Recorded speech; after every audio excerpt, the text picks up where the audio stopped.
দেশের ফুটবলে স্বজনপ্রীতি আর সিন্ডিকেটের অভিযোগ বহু পুরনো। সম্প্রতি সেটা আরও একবার চোখে আঙুল দিয়ে দেখিয়ে দেওয়ার মতোই চলমান ব্যাপার।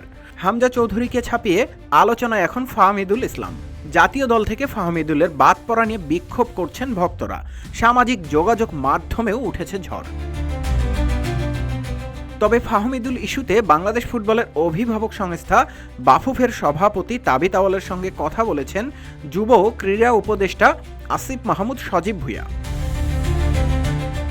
বৈঠক শেষে পাঠানো সংবাদ বিজ্ঞপ্তিতে সিন্ডিকেট নিয়ে কঠোর বার্তাই দিয়েছেন আসিফ মাহমুদ।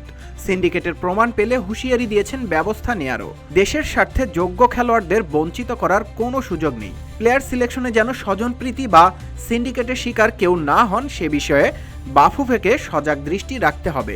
এ বিষয়ে দুর্নীতির প্রমাণ পেলে জড়িতদের বিরুদ্ধে ব্যবস্থা নেবে সরকার।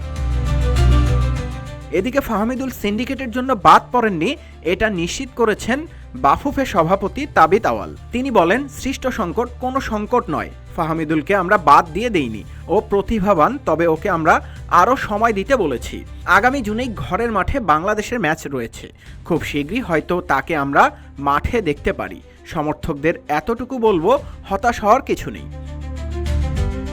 শিলংয়ে ভারতের বিপক্ষে এশিয়ান কাপ বাছাইয়ের স্কোয়াডে এই বাংলাদেশি বংশোদ্ভূত ইতালিয়ানকে রাখেননি কোচ হাবিয়ের কাবরেরা। ফলে সৌদি আরবের কন্ডিশনিং ক্যাম্প থেকে সরাসরি ইতালি ফিরে গেছেন এই তরুণ উদীয়মান ফুটবলার। নিউজ ডেস্ক, রূপালী বাংলাদেশ।